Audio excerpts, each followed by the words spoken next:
Ng'ebula ssaawa busaawa akakiiko k'ebyokulonda okutandika okusunsula abagenda okuvuganya ku bwa pulezidenti mu kulonda kwa bonna okw'omwaka ogujja. Okutandika n'olunaku olw'enkya, Ssaabaduumizi wa poliisi mu ggwanga John Martins Okoth Ochola ayongedde okulabula abantu ku biragiro ebyassiddwawo. Mu kiwandiiko ekimusomeddwa akulira ebikwekweto mu poliisi AIGP Edward Ochom mu lukuŋŋaana lwa bannamawulire ku Media Center wano mu Kampala ategeezezza nti nga poliisi beeteeseteese ekimala okulaba ng'okusunsulwa kuno kutambula bulungi. This country is not a country where there is anarchy. There must be order. And we want everybody to go in an orderly manner. The guidelines are there to ensure that people go, people are secure.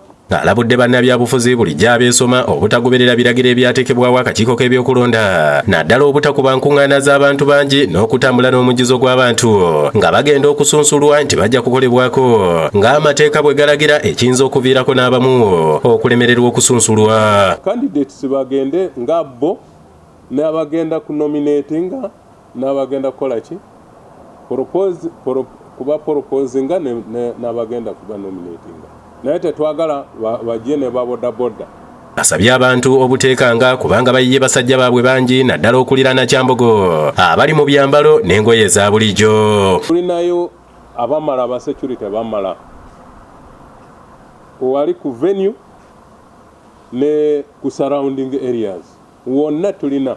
N'omuduumizi wa poliisi y'ebidduka mu Kampala n'emirirwano Norman Musinga ayongedde okujjukiza abantu bonna ku biragiro by'oku nguudo ebyateereddwawo okugoberera mu nnaku zino ebbiri. Abo abatanaagoberera amateeka gafuga eby'enguudo gwe tujja mu Traffic and Road Safety Act 1998 tujja bavunaana nga bwe kiri. Agambye nti oluvannyuma lw'okuwandiikira abeesimbyewo bonna ne babalaga enguudo ze balina okukozesa tebasuubirayo n'omu kwawukana ku nteekateeka eno era bagenda kubawerekera okuva mu maka gaabwe okubatwala okusunsulwa n'okubazaayo. That we are providing tuteekawo security okulaba nti ekwescootinze up to the nomination center. Wagenda kubeerawo motocycle zaffe zino za BMW. Enguudo ezaalagibwa nti zigenda kuggalwawo mu nnaku ezo bajja kutandika okuziggala ku ssaawa 11 ez'okumakya kyokka ng'essaawa entuufu ez'okuzigula tezimanyiddwa. Tugenda kusiba enguudo zaffe kutandikana n'essaawa 11 ez'okumakya ku lunaku lwa 2nd ku Mande olw'enkya. Ate essaawa gye tunasumululamu oba kuggyawo diversions zino kijja kusinziira ku oyo kamanda anaabaduumira. Wano minisita w'ebyamawulire tekinologiya n'okulungamya eggwanga Judith Nabakoba waasinzidde okukubira abantu omulanga okwewala okukwatibwa mu bumenyi bw'amateeka n'okukozesebwa bannabyabufuzi. Obeere wonna w'onoobeera olaga obuwagizi bwo ng'oli w'oli.